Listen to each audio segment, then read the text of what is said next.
What is going on, everybody? Welcome back to another week of Tower Talk Show. We got a new face on our little quadrant here. We want to welcome Taka. Thanks for joining us, man. What's going on? Hey. We also got former Guardian, of course, and Not So Gamer. And I am your host, The Beard. Yes, I'll give you a reverse dab there. How you guys been doing? Doing great, man. Doing Yes. awesome. Good. Been amazing. It's been an amazing year, that's for sure. Yes, it has. I think we've all had some pretty good things happen to us. Yeah. We're excited though. We got our good buddy kind of both on and offline. Talk is a friend of the show, I guess, but just a friend of ours IRL. And so we're happy to have him hanging out with us tonight, giving his input. Why don't you tell us about yourself, Taka? How long have you been playing Destiny for? Well, I've been playing Destiny since beta, Destiny 1.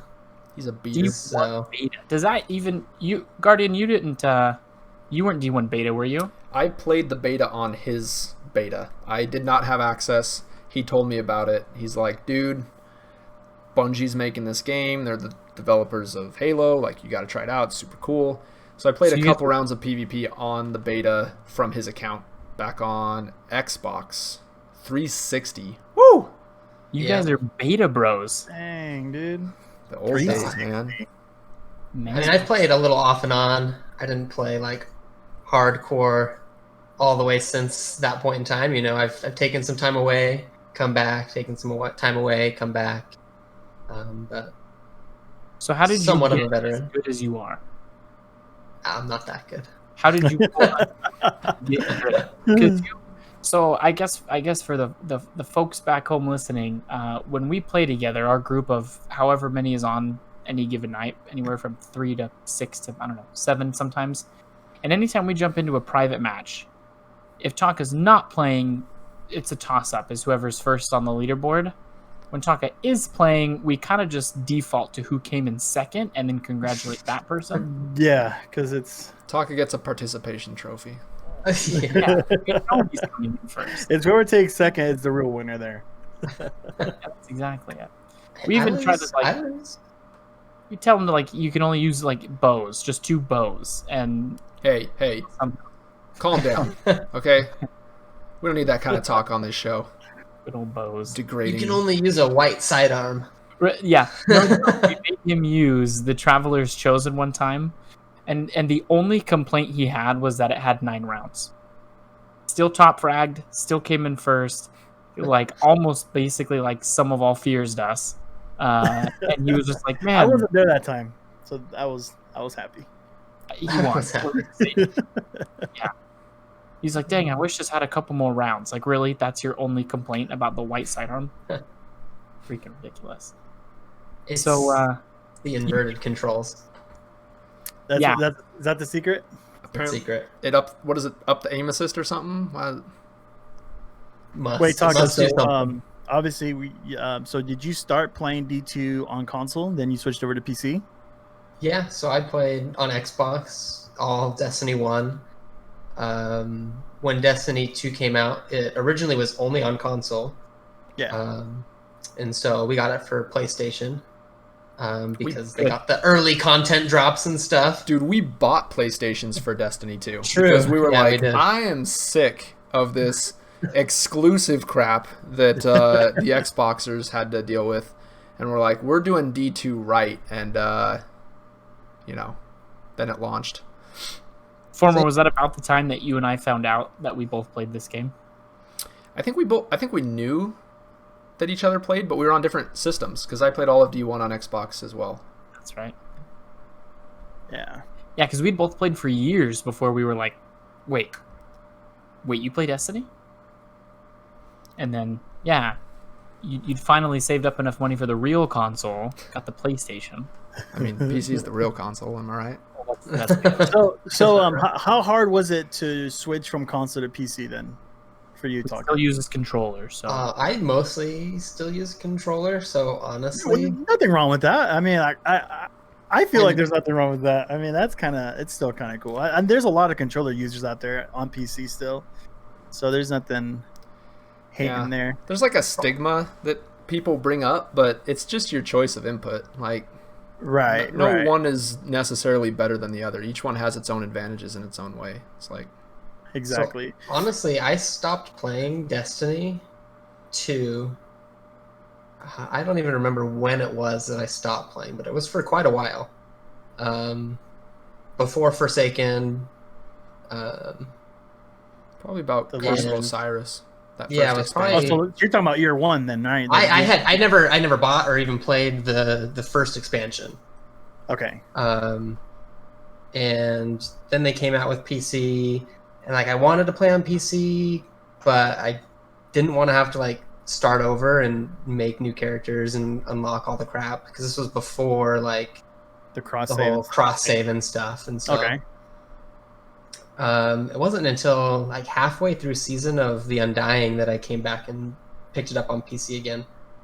And so there really wasn't like a difficult transition, because I hadn't played the game for so long that like when I just picked it up on PC, it was just kind of like starting over anyways. But I had my characters, so I at least had that. I had all my exotics I had unlocked up to that point, so it felt good. Nice. What brought you back to it after not having played for so long? I think honestly just friends. Former Guardian here, talked me into hopping back on, and we had a few others that were playing too that have kind of fallen away from it again. But at one point we had a large group, so. And then we started raiding, and so then that's been a great, motivator and kind of a fun new thing, and so yeah. Because we were former Guardian and I were kind of talking about it during the week, that like it's kind of like you jump on, and after having played for the past few months with so many people, you jump on, and if nobody's on, it's kind of like, oh, I guess I'll go watch TV or something now. Yeah, that's true. Nobody's here. Feels kind of empty, but. I mean, the whole reason I didn't have a PS4, I bought my PS4 because some dudes at work, they would not stop talking about this game, and it was just nonstop. And like, I got this roll on this gun, or I play a hunter, or Blade Dancer's broken, and it's just like all these things. And I was like, what game is this? And so I bought my PlayStation 4 just to play Destiny. And so it's always just been a game that's revolved around playing with friends. And recently, I don't know, when Destiny 2 launched, didn't do so well. Former Guardian and I were probably, I don't know anybody else that still played throughout that low time. I'm glad I stuck with it though, because I mean, now we're here doing this, right? Like, I've made new friends since, and so if for nothing else, it's just a fun time to come together with homies, shoot some aliens, click on some kids' heads in the Crucible. Like, it's just fun. Like, how long did we play private matches for on Friday? Ooh, it was a long time. Yeah, that was fun. Yeah. I think it was 2 a.m. for us over here on the West Coast. Some of our buddies a little further east were like, hey, it's 5 a.m. I'm going to go to sleep before I have to wake up at 8 for work. I think it was like legit 5 hours or like 6 hours or something, because I got on at like 9:30, whatever, AZ time. Like, we played for hours, and all we weren't there for drops. We weren't there for like, complaining about what's broken, what's not. We didn't get anything. Like, private matches don't give you any drops at all. Not even glimmer. But like, it's fun though, because then you don't have freaking like blue drops come in and kind of go back into your inventory, delete everything you don't need, and we're gonna talk about the blue drops. But before we do that, I just have one more question for Taka. Yeah. So like, when you play PC, obviously you say you play in controller. Do you feel like Destiny's pretty balanced between the MNK and the controller usage? Like, you don't feel like there's a meta where like this is way overpower on controller versus MNK? That's a difficult question. I mean, inherently with the controller, you have some extra aim assist and things. Right. Yeah. See, because for me, all my PvE stuff, I love mouse and keyboard because I think that's fun. But then, like, my PvP stuff, I just haven't gotten used to MNK, so I just always go back to controller because I feel more sweatier on controller.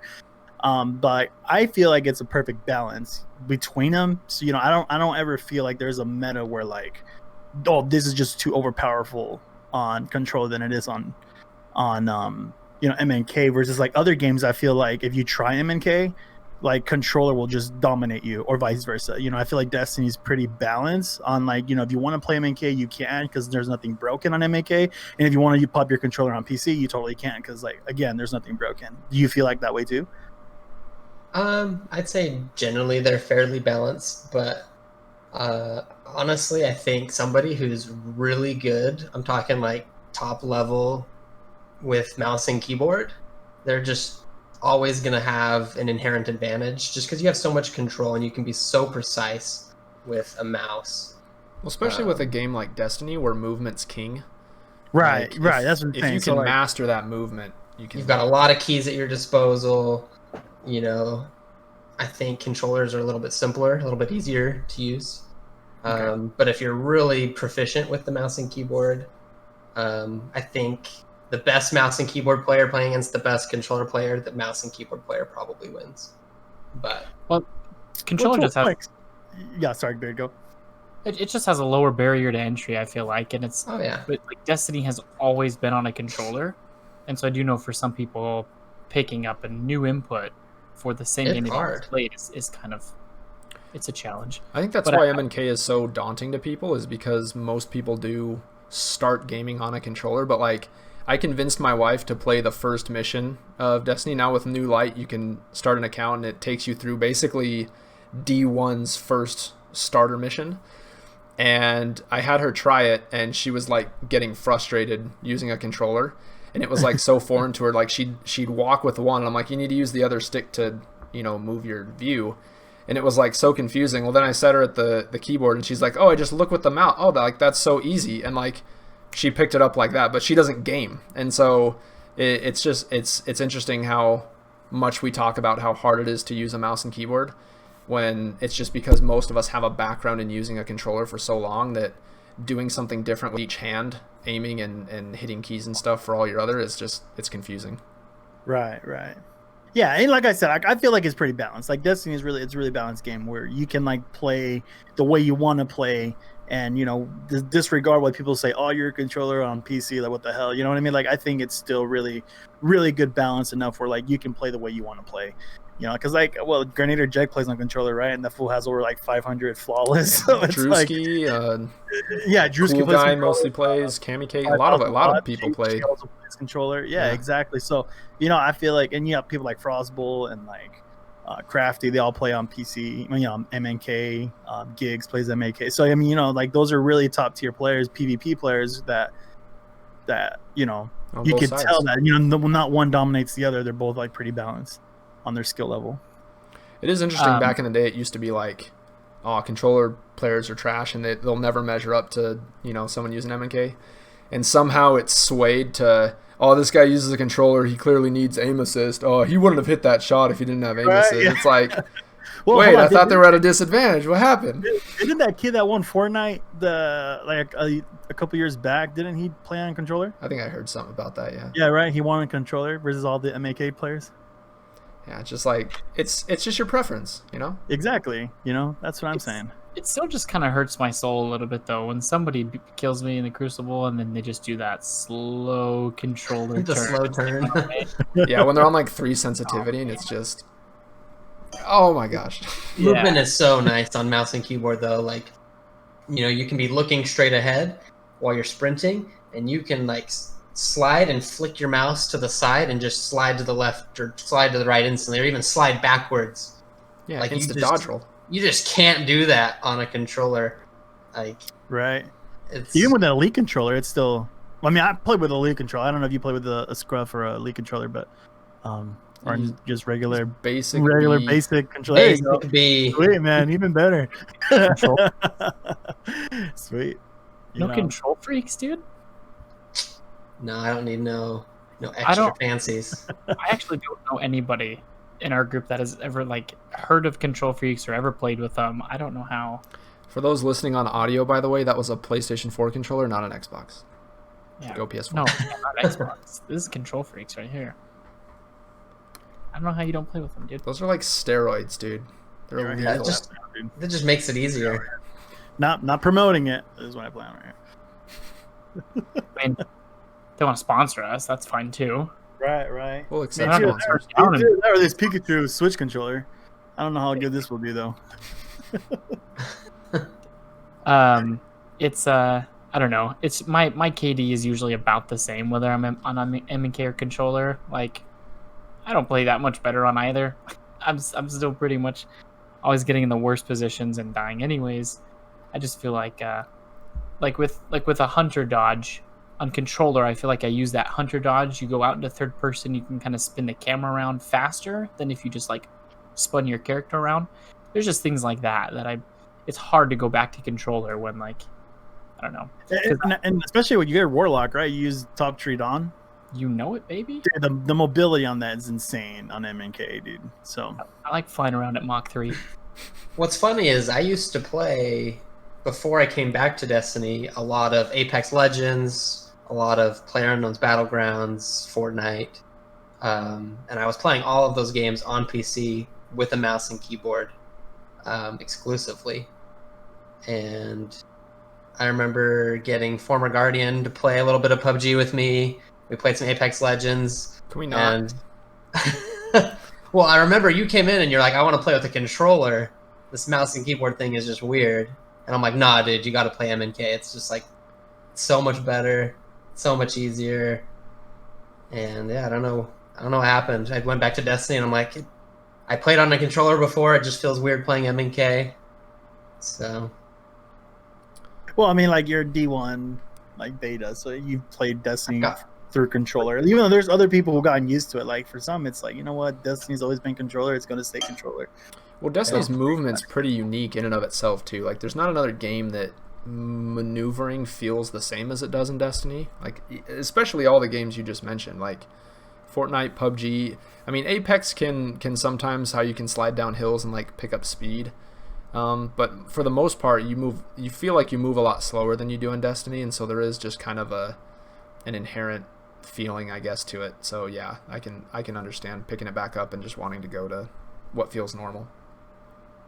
Absolutely. Well, either way, we got a lot to get into tonight. Let's do it. So our wives, and understandably so, they just feel like one of the main things we do in Destiny is just play dress up. 100%. 11 times out of 10, if we're flying into any type of activity, I'm looking at my shaders. I'm like, nope, that doesn't match. That's why we play PC. Yeah. Fast load times. Fast load times for the shaders. Yeah. Console doesn't let you change your clothes in space. You have to keep the same clothes on. But seriously, like, that's the number one thing that we do is, like, this entire Solstice thing is like, cool, there's more armor to go get. there's a universal ornament that I can make all of my armor look super dope. Like, that's one of the main reasons why we keep coming back to play, is just playing dress up. The 2 shaders for sale right now for Bright Dust look pretty good too. See, we got baited last week with the shaders though, man, and I'm scared. Yeah, shaders. Whoever designed shaders needs to, like, either get fired or, like. Because we have some matte black shader that just randomly gets blue, and I'm not like, that's fine, but why not just the matte black? There's like a hidden 5th color in there that it doesn't show up on the actual icon for the shader. Well, the icon itself doesn't mean anything either. Taka and I were just discussing this a bit ago, and he's like, all right, like, this one has red on the left side, and it makes my whole cloak red. So if I put this one on with blue on the left, it should do the same. And it, like, makes it brown. And you're like, what just happened? Like, they don't correspond to the same parts of the armor as other shaders. Like, there's no rhyme or reason to how they work. You just that's why we play so much dress up. You have to go through clicking through all of them. And you're like, okay, this one looks good. And then tomorrow you do the same thing. It's like you get a camera thinking it's going to look good, and then, like, you end up looking orange. You know what I mean? It's like one of those things. Stop it. The white balance, working out the white balance issues. Stop it. But seriously, it's like the only thing that icon is good for is like, oh, this shader has green, orange, or yellow, so I know I'm just not going to even try that one. Other than that, though, it's basically a toss-up of, like, what the shader's actually going to look like on your armor. because Carminica, we all got baited with Carminica. It has whoa, that's my favorite. Hey, I love that shader. It depends on the armor. Yeah, because there's a lot of them. It looks really good. I made a perfect balance between that one and the few other ones, and it looks pretty good. Yeah, but you're the kind of guy to use Cade's duds too. So what? Dude, I don't like that shader, dude. Did you know everything I wear is red, dude? Like obviously, red's like my favorite color. So the worst part, though, rather than getting baited by the shaders, is when you're like, "Oh, I'm gonna go dye these legs red with this cool shader," and then there's like these random green circles that just don't change color no matter what shader you put on. All right, Stompy. I hate those. And it's just or like that Trials of the Nine cloak. Like it's got that navy blue. Nothing gets rid of that navy blue. That neon. I just got that from the prophecy yesterday. I was like, oh, this doesn't look bad. And then I put a shader on. I was like, no. It's like it forces you to put like Trials of the Nine shaders on it. Like, yeah, it's like why can't that change color too? Right. But good old shaders. With the Solstice, though, we got a new set of armor. Love or hate the shaders. I mean, are you guys feeling what everybody's kind of saying was like it's just the same as last year, but it's just like cracked a little bit? I think it looks totally different. Like I didn't. Yeah, this is the third time it's come around, and each time it has been different. If you look back at year 1 and year 2 Solstice, they're definitely different sets of armor. They have the same theme, but they are different. I liked year 1 more than I did year 2. I do really like this set for the most part. But the horns, except for the horns, yeah. Horns are pretty good. I mean, it's not too bad. Like I mean, Solstice. My thing with Solstice is this an event where people like Destiny's like really excited for, like the community? Yeah. Right now, I'd say yes. It just launched today, and everybody wants that armor. Give it a week, and maybe. But like, think about this thing is gonna last for a whole month. Like, you know what I mean? Like, is this saving? Because like the expansion's already getting pushed back, right? So like, how much is Solstice that's like White Warrior like Survivor gonna last? Like, is it uplifting? Like, did you come in today thinking like, oh, Solstice is here, baby, let's go? Like, were you that pumped for Solstice, like the Solstice to start? I was more when I found out it's going to be a universal ornament. Yeah. More pumped. But then they did that last year too? And we're all excited for transmog, but yeah, it's never been an ornament. Ornament system just got introduced like this last year, I think, with Shadowkeep. Right, but remember they were saying, because they were like, if you have test ornaments, you can use those now. Well, I mean, you got bought test gear, you can use those as ornaments. And then last year they said the Solstice stuff was gonna like be ornaments. And what it was last year is when Armor 2.0 dropped. And so the hype was the Solstice armor is going to drop as Armor 2.0, or you'll get a set of Armor 2.0, right? We went and cashed it in, and they were like 46 light or 46 stat distributions, and we're like garbage. Yeah. So you, I know Gamer and Former, you guys have been playing a little bit. Are you at the purple set yet? What is know what this? Yeah, you have to finish the whole blue stuff first. So you haven't played that? Okay. I'm close. I got Gambit and Crucible, and I think I'm done. I have 5 adventures and 5 patrols, I think, is all I have left to do. Because that's the main thing. Did you finish the whole thing? TTaka's done. TTaka's like, I masterworked, everything's good. No, not even close. His hunters and his warlock. No, I did the Gambit portion. You gotta get that out of the way early. Gotta get it out of the way early. So that's the thing, though, is if this, because it's gonna be an ornament. So I guess I'm not gonna be that upset if I don't get like the perfect stat distribution. But at the same time, it does kind of suck when you pick something up and it's just like, cool, 4 recovery. I'm literally just, if this weren't an ornament, I would literally have already thrown it away.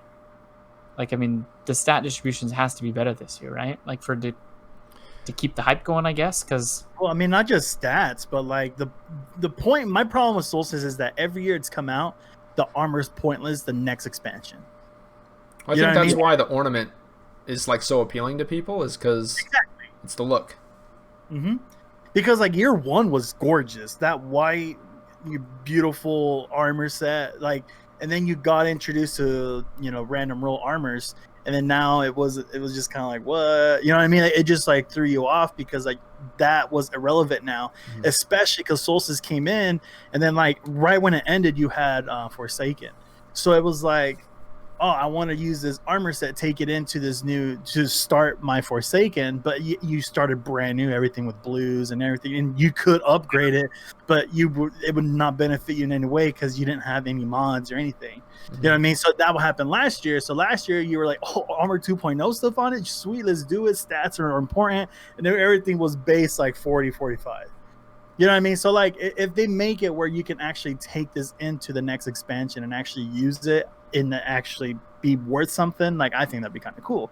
But like if they're going to do the same thing what they've done to us the last 2 years, where like you do all this mindless, grinding, and then at the end you can't even use it, on the first day of the expansion, that's for me is going to be a low blow. Well, and the problem with what you're saying, gamers, we already know it's going to be irrelevant because armor's getting sunsetted, and it's no secret, and we know when. So you'll be able to use it next season, but for only 2 seasons after that. So you just like sparked something. So like for me, like if Solstice came out with like mods that you can like grind for and like use it for that specific armor, and that can last me for a whole year, then that'd be exciting.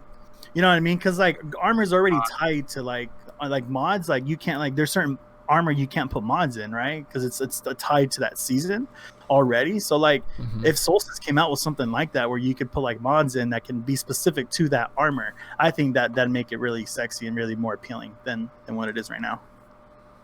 Yeah, the armor system in and of itself I think has a lot of flaws, and we're kind of delving into the basis of it, and it's that mods aren't really kind of,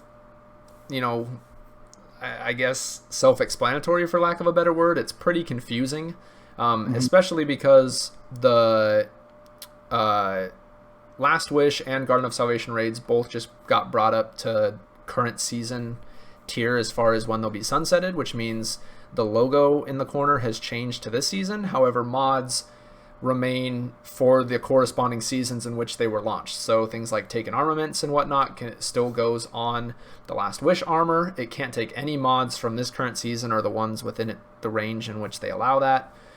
Same thing for Garden of Salvation. So it's like the mod system is already pretty confusing enough because it isn't just tied to the logo of the season it came from. There's exceptions in there. The fact that armor itself is getting sunset, and the idea that transmog is coming out means that even the look isn't that important.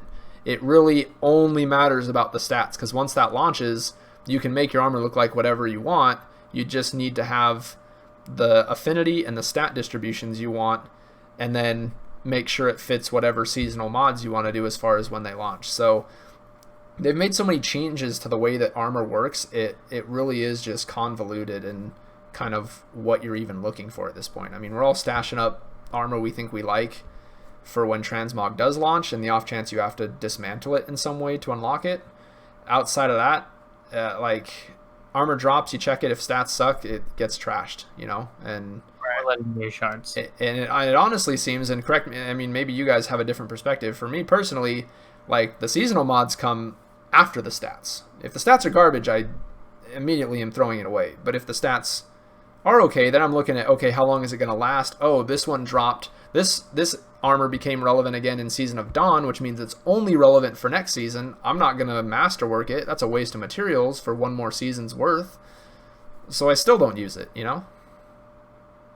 And that's another thing we're going to, like, the whole materials thing, that's the conversation in and of itself. But specifically with Solstice, though, my kind of thought is, if I didn't care too much about how my character looked, is there any reason to like dive into Solstice, go do the EAZ, grind through, because there's some crayon eating titans out there that do not care about anything. They're soulless people, and they wear green dune marchers, and they don't care about how they look.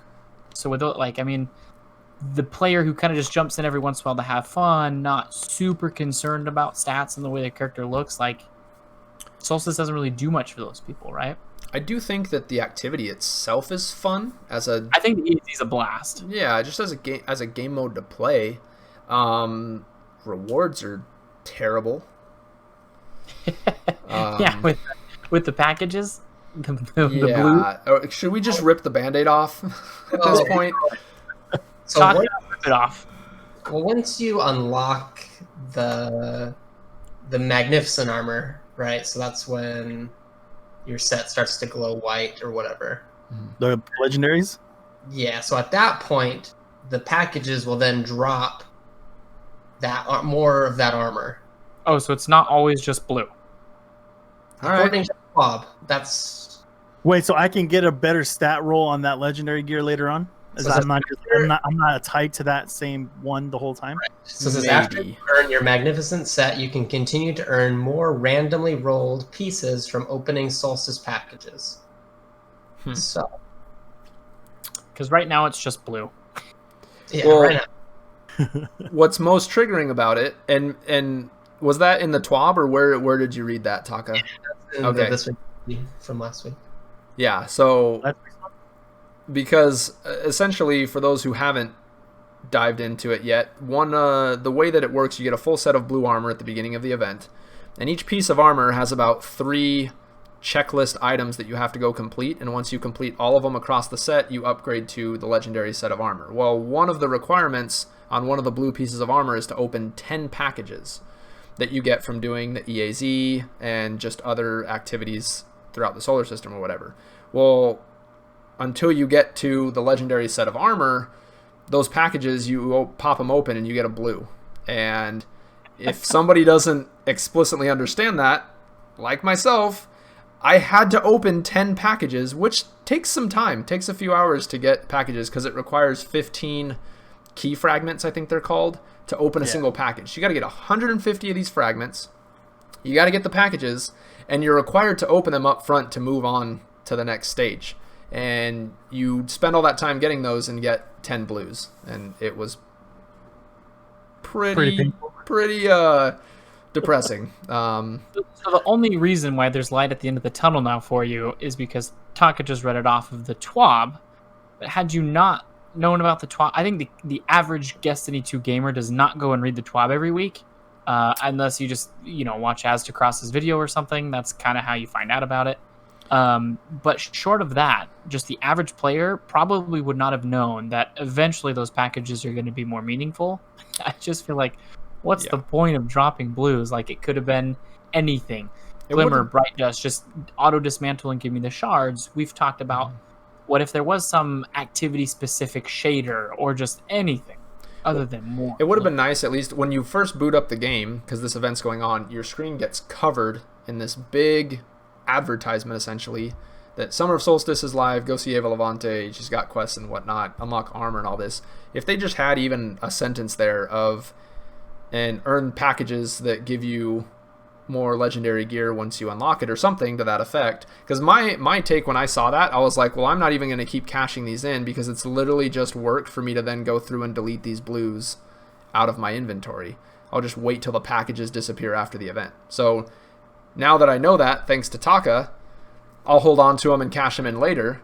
But how many people are going to have the same reaction I did of why am I getting 1050 blue drops out of these packages I worked so hard to get, Absolutely. And same with the Crucible, right? And that's not really the discussion right now, but just why do we need 3 to 9 blue drops every Crucible match? To kick those stacks of prisms and shards out of your inventory. Or out of your postmaster. Farmers that still have loads of engrams just sitting in there. Because those golf balls are so big, you can only carry 10. Yeah. So USPS has to babysit the other ones. They're big balls. Big, heavy balls, man. Yep. The only good thing blue drops actually are good for is you get Glimmer, because it's like sometimes you get a bazillion bounties and then get rid of it. Woo! I got 100 Glimmer. Yeah, that's it. Okay, but why can't it just give me the Glimmer? How about I finish a Crucible match and it's like, here's 300 Glimmer, thanks for playing. Glimmer, go into your inventory and dismantle it. Play it. Come back. So, really quick on the Solstice armor, Devil asked on Twitch, does the armor glow work as an ornament for any armor? I don't think so. It only works. It's only worked for Solstice. So the way, so I think the reason he's asking is in past seasons there's been an item that's dropped you've had to spend as almost like a currency to change that animation on the armor. The way it works now is it's whatever subclass you have equipped is what light comes through that armor. So with the ornaments, if you're wearing solar subclass, it's orange light coming out of the armor through the cracks. If you're void, it's purple, and arc is blue. But it is an ornament you can put on any piece of armor. So the white glow is unique towards the set of armor itself. But so you automatically get the white glow, right? But once you're doing the you can then buy the universal ornament from Eververse, which is the elemental glow, which will turn orange, purple. So you can toggle the elemental glow. You can use that as a universal ornament on any. Yeah. So year one, I liked year one a little better because like you actually, when you participated in Solstice, you then went to I think you turned it into the statue, and then you unlocked the glows. I think last year was kind of a downfall where you had to like go to test and then like get RNG to see if it would drop, and then like you would have to like either buy it for silver or buy it for bright dust, and they're doing pretty much the same thing this year, right? Where you have to go to test to buy them again. So you're going to get a legendary set of armor that looks identical, as far as I understand, to the ornaments, but the glow coming from the cracks is just white. The ornament set will change that affinity dependent on what subclass you are. I'm talking about my orange and blue and purple, you know. So those are ornaments you have to pay bright dust or silver. You have to pay them, right? See, I'm talking about year one. Like, so you know how every day there's an element changes. So like, for example, today Solar Day, right? So on Solar Day, when you would like get these like tokens, I can't remember what it was. It was like, obviously it was a long time ago. But you would go to test and then turn these like token things in, and then RNG wise you would get these glows like I got the my arm glows, I got my like my leg glows. So like those are the only ways you could have gotten your glows. Now like they tied it into tests again, which is my biggest complaint. If the whole thing is for me to go out and do this EAZ thing, to go out and like participate in this event, why then do I have to spend money now or 6,000 bright dust to like get these? It's 6,000 bright dust for a set of what? Yes, or 1,200 silver. What Devil's saying right now? Dang, it's like $10 right there for 1,200 silver. I was gonna ask you how much it was, because I mean, if we're talking a couple hundred bright dust, even like I don't know, a lot of times they put things in there for like 1,250. Like, okay, whatever. Like, I feel like we all have at least that much, but 6,000. Yeah, but per class. Well, there's just 2 of those. But yeah. I guess what you're saying, though. Yeah. Is it just the one, though? So you drop your 6K bright dust, and then you put on the ornament, and then it like you change your subclass, and it changes the glow, right? So it's just a one and done thing. Yeah, right? You pay 6,000 bright dust, and you get the full set of ornaments, all 5 pieces. Okay, I mean, that's kind of steep, but like, literally earn it in game. That's the conversation that's being had here, is that it's not earnable in game. But I mean, that's the whole conversation we have every time we bring things up with Tess. Like why is Tess selling things on a looter shooter game? You know what I mean? Like we talked about this so many times. Like why are things that tied to this? Like for example, Overwatch. I played the heck out of that when that came out. I loved it, and it was only a tie like. Skins matter, so like obviously you can like buy the packages, the loot boxes and stuff, and like hope to get the golden skin that you want, but at the end of the day that didn't break the game. You know what I mean? Like at the end of the day, like you're still eventually gonna get it, so you don't have to spend all that money. Here like Tess almost like locks you down. It's like you want this like really cool like what's that ornament, the Celestial Nighthawk ornament. You really want this? Well, you gotta spend money for it.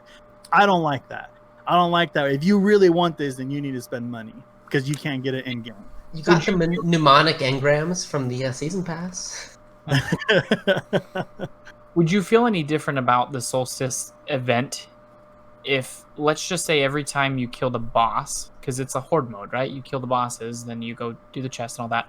Would you feel any different if every time you kill the boss there was, let's just say it's a random chance of like a drop of bright dust. Like the more you play, I would be more happy if the packages gave me bright dust. Just throwing that out there. instead of a blue. Or like if you kill the boss, you get the RNG of getting one of the glows. I mean, so Yeah, I was gonna say that. for me, it just kind of goes back. Bright dust. Go ahead. I was just going to say it kind of goes back to the fact that armor doesn't hold value in and of itself in Destiny. Like, so my first experience with an MMORPG game was Guild Wars, the first Guild Wars, and there were skins, just like every other MMO you can think of, that you put on and it covers your set of armor, whatever you're wearing, with just an aesthetic overlay skin. And that's essentially what ornaments are in Destiny, and I'd be fine with a lot of that stuff if armor itself had more meaning. Like, for example, raid armor is difficult to get, right? You get one drop per event per week, and it takes multiple weeks to get a full set, a lot longer than that to get the stat distributions you want. But you don't ever see anybody wearing raid armor because it's easier to just get better stats rolls on some other set of armor. And now that ornaments are introduced and transmog is coming around, like, all of that means even less. Like, most MMORPG games, if somebody has some high tier end armor, it's good. You know it's good, and you know it took them a long time to get it. And that esteem just is not found in the game of Destiny. And so, especially when you're talking something like this event, and there's armor unique to this event that is only found in the store, yeah, I have a problem with it. It's like, that's something that should be earned in game. Skins and ornaments, if they weren't coming out with a transmog system and armor just meant more in and of itself, and you knew where somebody got something and you knew they worked hard to get it, and you could go out and seek out whatever style of armor you wanted because that's the one you want based on look or whatever, you know, I would feel different about, oh yeah, they have some things you can buy for. Because I bought skins back when I played Guild Wars. I didn't have a problem with it, you know, but like, it didn't affect anything in game. It was purely cosmetic, and it was never tied to some like event that I can remember. It was just, you know, you got like there's like a Fallen set or whatever, and it kind of makes you look like you have some Fallen garb stuff draped around you or whatever. Like, you know, if that kind of stuff was in the store and it was up there so Bungie can make a few extra bucks, and if somebody wanted to throw money at it because they thought, oh, I like the Fallen, or there's some creepy hive looking one, you know, whatever. But we're talking about, this is an event they've been hyping up. We knew it was coming, and the only way to get the cool afterglow set of armor everybody wants is to spend a ton of limited in-game currency or pay money for it, which a lot of people will. It's like, why is there not an earnable way to do it? And if it is bright dust, yeah, the event should provide some way to grind out bright dust. And granted, there's bounties, but, you know, I don't know. That's my whole thing with it. I think armor just doesn't have intrinsic value in and of itself. Nobody cares what somebody's wearing. They care about the stats on it. And stats can be across any piece of armor. It doesn't matter. So I could be wearing a full set of raid armor that took me super hard, or trials gear, and somebody could have some crap they found on the EDZ, and if their stat distributions are better, what do they care? You know, so what value does the high-end tier armor have? That's 100% correct. Like, that's my problem with, especially like when Shadowkeep first launched, you couldn't change the element either. So I remember getting gear that I wanted for a specific one. It rolled high. I ended up dismantling it because I didn't know they were going to like, oh, you can now change the elements. You know, so like that was a problem where like you had RNG tied to RNG tied to RNG, and that's like the problem with like Destiny. There's just too much RNG to certain things where like, obviously you don't want to make it where everyone can just get like the easiest gear right away, but like what you're saying from regarding, if I'm, you know, spending like my time and grinding my butt off to the top high-end tier reward, instead of just giving me an ascending shard, why don't you give me a stat with like that's actually like meaningful, you know what I mean, like a gear or something like that. Yeah, I mean, they're almost there, honestly, with the way that seasonal mods work. Like, that's really the only defining factor that can make a set of armor be unique. But right. The fact that now we know that things are getting sunsetted, even if you wanted to use the seasonal mods that were dropping in Season of Dawn, I can go find pieces of armor that correspond to that season, but it's only going to be relevant for one more season from today. So am I going to go spend my time and my materials? Just need to be compatible with every seasonal mod. Like, it's But then, like, it's crazy because it's like every season that comes out, it's like you're forced to play that armor set too. Like you can never upgrade your previous armors because it's like I said, it's tied to a season event, or it's just tied to that season where later on you can't put certain mods on it, and things like that. So then what I'm gonna do? There's not enough vault space to keep things from like Season of the Worthy.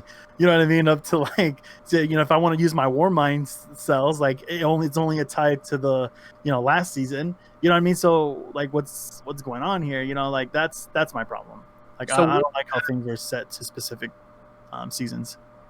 with all of our kind of issues, concerns, complaints with armor, the mod system, the way that it looks, the fact that you can get a high stat roll as a random world drop, or you can go slave away in trials and make it happen. With that kind of just in the back of your minds, the fact that now whatever piece of armor you get, whether or not it looks cool or has the stats you want, it disappears, essentially, effectively disappears in a year within 2 more seasons, and then it's done. All of that inherently kind of made just because we haven't even talked about masterworking yet. Now let's say you find the right one, you spend all of the glimmer, the shards, the prisms, and then the golf ball to masterwork it, and then in a year max you're gonna have to do the same thing again, just for the same stat roll that you liked previously. And so with sunsetting armor, weapons, it's different because they can introduce new weapons, new mods, new perks. So weapons does kind of change up a little bit. With armor, though, it's gone in a year, and if you masterworked it, you're having to go back and get those materials. I think it kind of just increased the cost of masterworking, and there's not any extra ways to earn. We've talked about, how come we can't go get more golf balls or whatever it is. And so I think the sunset, and I don't know if that was an oversight or what, maybe it's Bungie's intention, but with sunsetting, I think just the fact that like masterworking your armor is like, you really need to think twice about, am I going to spend 3 golf balls to masterwork my God rolled stompies? Like, because I mean, with like exotics, I guess, not that big of a deal, but I mean, but then you got to think about, do I want these stompies to be arc, void, or solar? Because once I get it masterworked, if I ever want to change it, that's another 3 shards down the drain with a bunch of other materials. Like,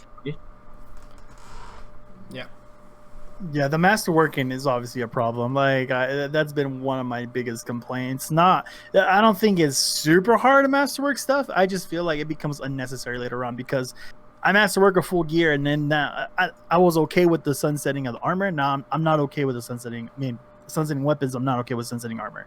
You know what I mean? Sunsetting armor, I just feel like I'm now wasting time trying to get all these sets, masterwork, where then later on they're becoming relevant. You know what I mean? And like, if you just could dismantle the masterworked item and get all your materials back, like, you're already losing the item. Like, if you have a god roll, whatever, or a good stat roll, like, if you want those materials back, you still have to erase the item. You're still losing that stat roll that you got. Like, why can't we just at least get those things back so then we can go forward and masterwork something else?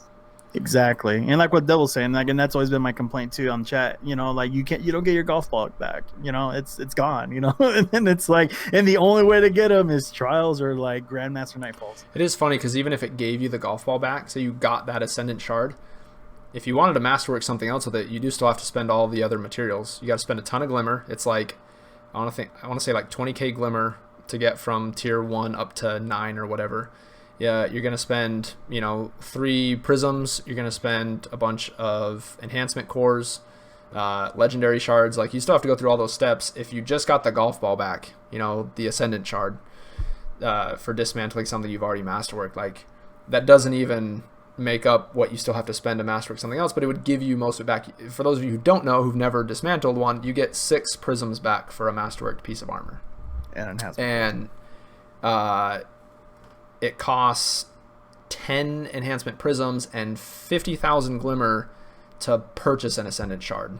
So you're getting about half of what it costs for an Ascendant shard if you're dismantling a piece of armor that you've spent all those materials on. So you spent 13 total. It's 1 prism at tier 8, 2 prisms at tier 9, so that's 3 prisms, and the 10 prisms that it costs for an Ascendant Shard to masterwork a set, and they give you 6 back. So it's less than half. Well, and this is just legendary armor. Yeah, it's more expensive for exotics. And so then if you're a PvP only player, let's say, because that's the reason the majority, up until recently, since we've been getting more into raids and triumphs and things like that for the fun of it, just because Trials has been so interesting, let's say, on PC. If you're a PvP only player, the only time you play Destiny is you jump in every a couple hours a week just to go click on some heads. How are you ever supposed to go? There's no Nightmare Hunt equivalent. Let's go kill the boss, get some masterworks, and we'll get our 6 shards, or prisms. There's no way to do that. You go flawless in Trials, you get the 1 golf ball, and then a chance for some later on, every time you go flawless. And so, even especially as a PvP, focused centric player, there's next to no way to masterwork, your. Well, unless you're a Trials god and you can go flawless, And even still, there's RNG involved, right? After you've been the flawless the one time, you can't just keep going. But still, you're getting an Ascendant Shard every time you go flawless. So someone who's like a Trials god and can go flawless 10 times in one weekend. I think you only get 1 per character each week. Don't you get 1 every time you go flawless? I think it's just the first time. After. Is it? Well, yeah. That's a waste. That's stupid. So you can get 3 a weekend. Going back over and over again and keep getting Ascendant Shards. Yeah. Hey, go flawless. Maybe you'll find out. Ooh, shots fired. I've tried. Cheaters have prevented me from doing that. So yeah, especially with cheaters now too in Trials. Well, that's a different subject because it's getting bad. It just makes it harder to get enough masterwork materials to masterwork your gear, and then to top it off, in a year you do it all over again anyways. And so I don't know. I just think there needs to be a bit of an overhaul as far as how to get the masterwork materials, especially now that we're all going to have to redo it anyways in a year. So also, Taka and I were somewhat discussing this topic earlier about how Bungie's really making this push towards Destiny being an MMO in name style of game, and it's really not set up in any way, shape, or form to be an MMORPG. As far as core elements that MMORPGs have, Destiny has none of them. The only thing that makes it an RPG is the fact that we get to pick the weapons we're using. It's not a Halo toss the gun on the ground, pick another one up when you run out of ammo style shooter, and you get to pick your armor and kind of deck it out with mods. But outside of that, the infrastructure of an MMORPG is just not present. There's so many game modes in which there's no LFG. You have to go to an outside source to form a party, to do things like raids, to do things like trials. There's no way to go to some hub location and where you can party up with people in game. That doesn't exist. There's no kind of economy.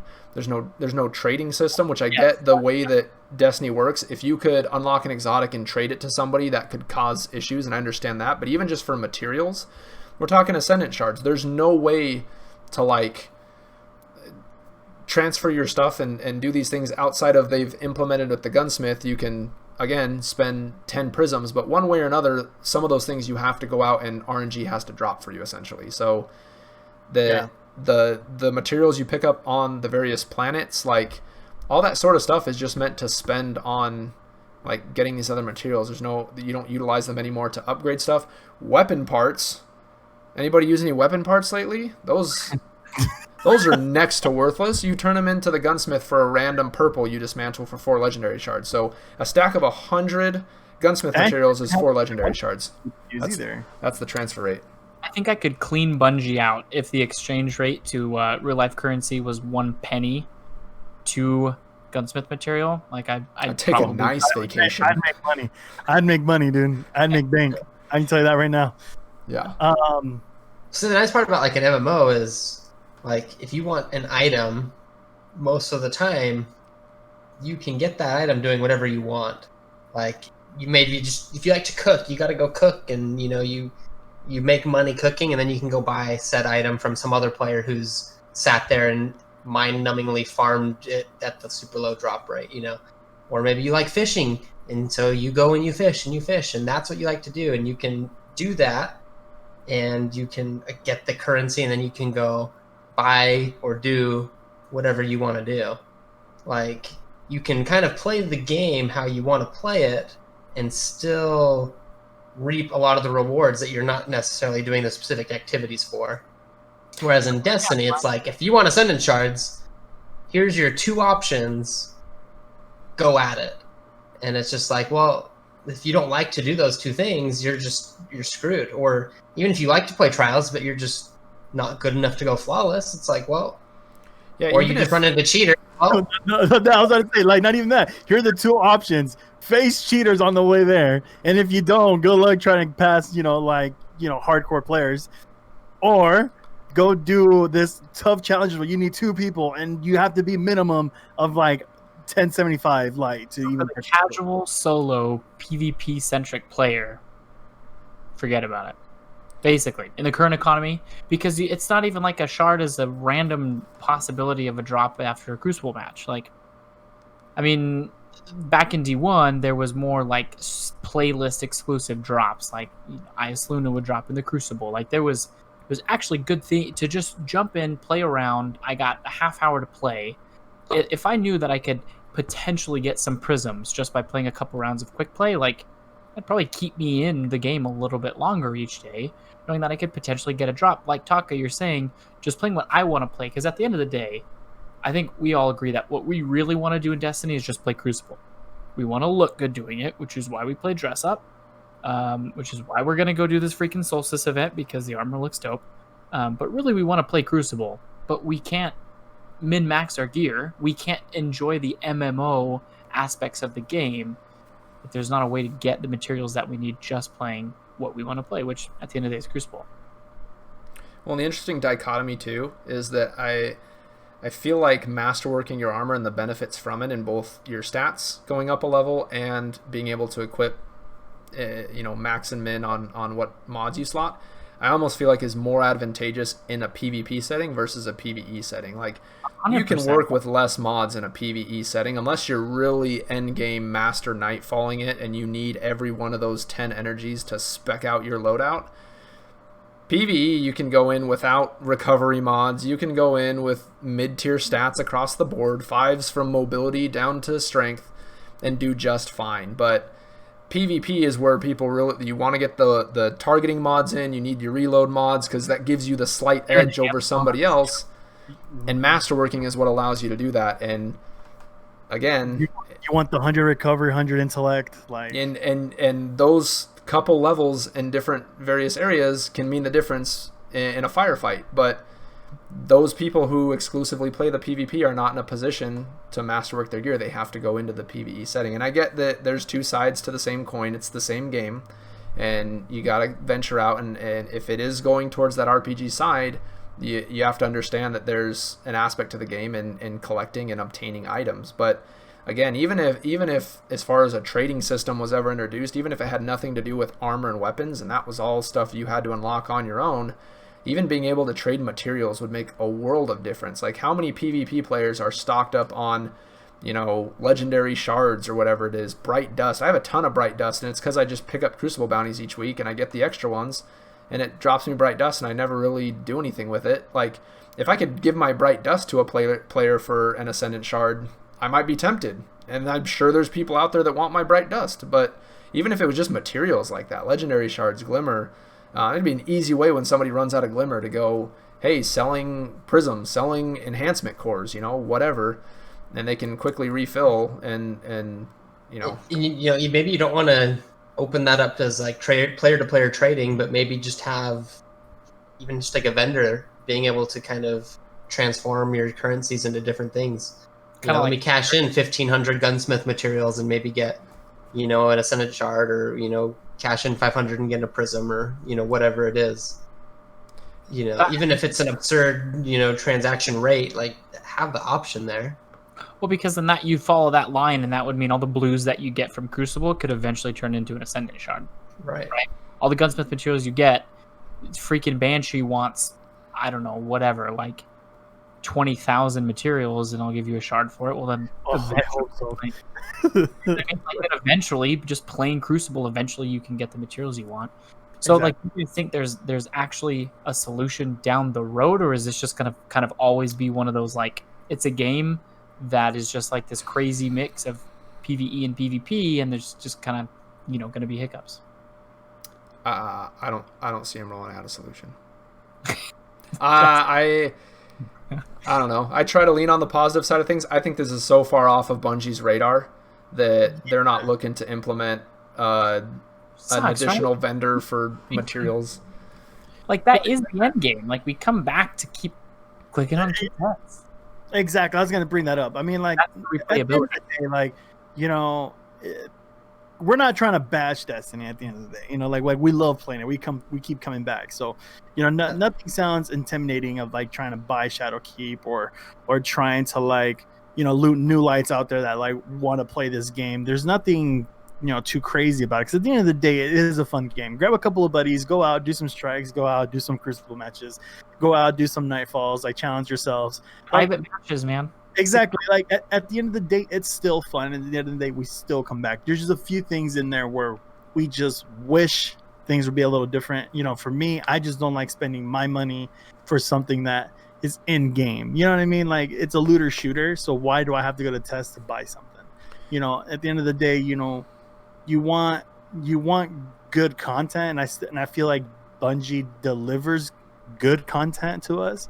And obviously, just like any other game, like, there's things you want to like improve on, and something that, you know, because, you know, as a community as a whole, everybody's got their idea how they can make Destiny their way, how they want to play it, you know. So obviously there's a lot of, you can't please everyone, but you gotta, like, at least find his midway, you know what I mean? And I've brought it up many times in here.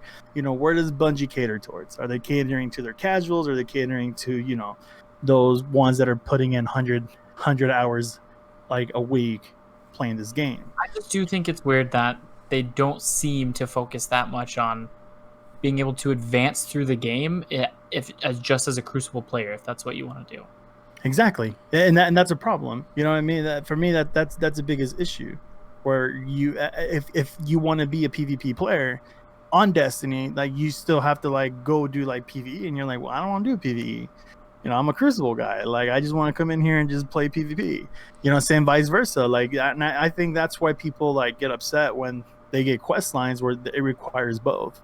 You know, where it's like, oh, I gotta go to PvP and kill 25 Guardians like with a sniper. Like, oh, you know what I mean? Like, I know some people don't like that. You know, and some, you know, it's just one of those things. But for me, I've always looked at it where Destiny is a PvP/PvE, obviously, right? So for me, I'm always the type of person, if all your focus is on PvE, that's fine, but you're missing half the game. And if all your focus is on PvP, then you're still missing the other half as well. So like, you have to play both parts. You know, like, look at us, we're mostly PvP players. We've been raiding a bunch, right? And look how much fun we're having.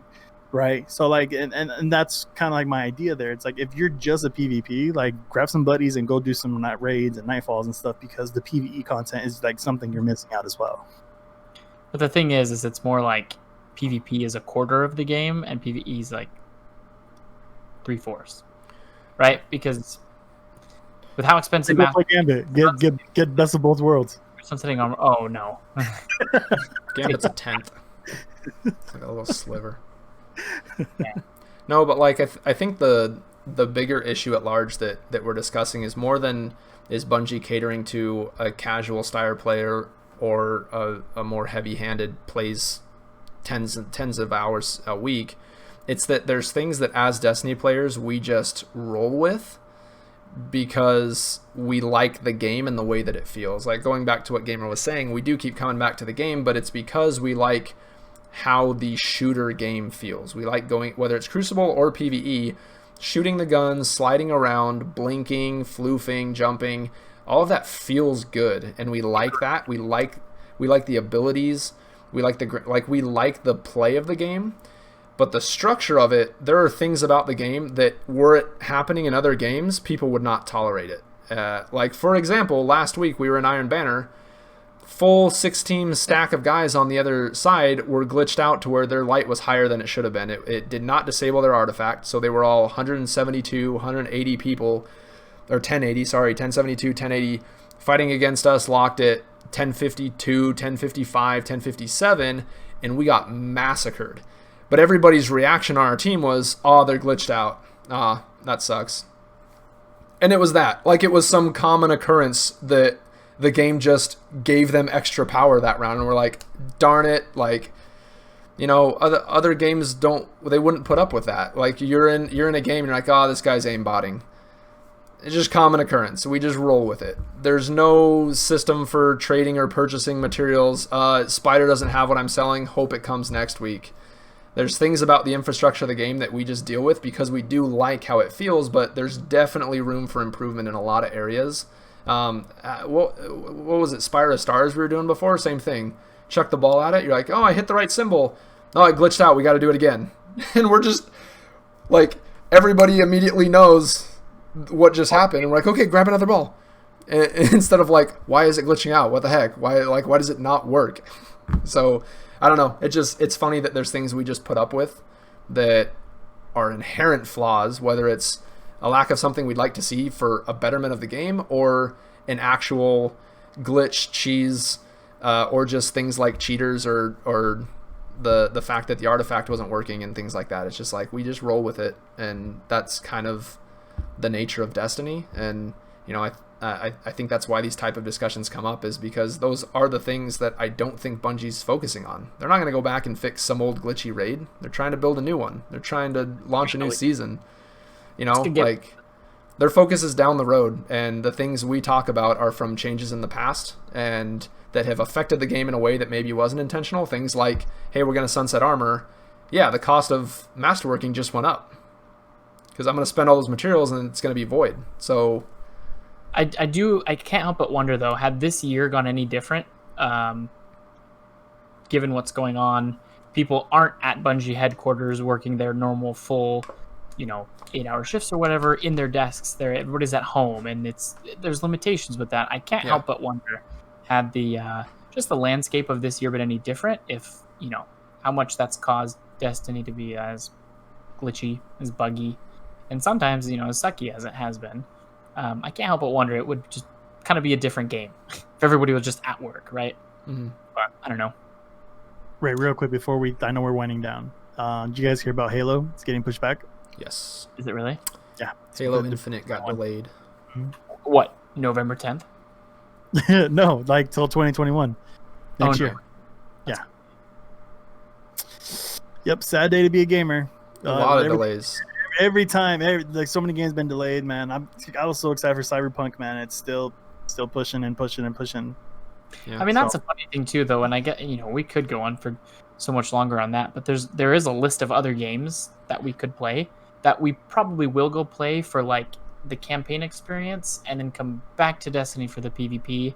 I think that kind of says something about the solo play in Destiny. I don't know. It's the gameplay in Destiny is second to none. That's why we all play it.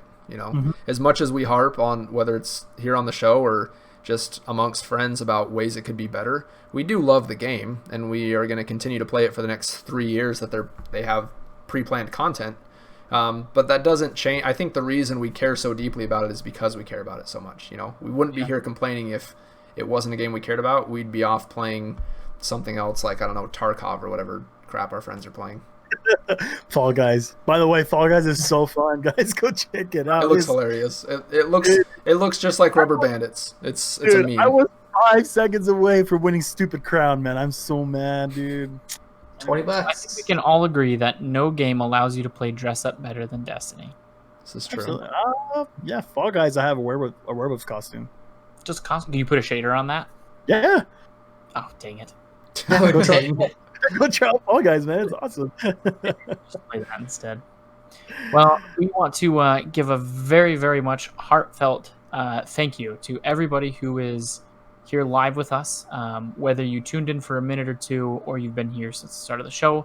Thank you, everybody on Twitch and on Facebook, where we stream live. This is where you can find us every Tuesday at 9, and then you'll find us. And thank you as well, those of you who will come back and find either the audio on Spotify, those you weirdos that go look us up on YouTube and want to stare at our faces while we talk for an hour. We appreciate each and every one of you. We honestly do. We have a ton of fun doing this, just the 4 of us or the 3 of us regularly, but having a couple people come and join us in chat or just listen in, we appreciate you being here. Thank you, Taka, for joining us. It's always good to have your cute face or your cute voice, I guess. I don't know. Where can people find you if they want to chat with you after the show? You can tweet at me at TheTaka. TheTaka. That's a new Twitter handle. We already harped him on it. Don't give him any more crap for it.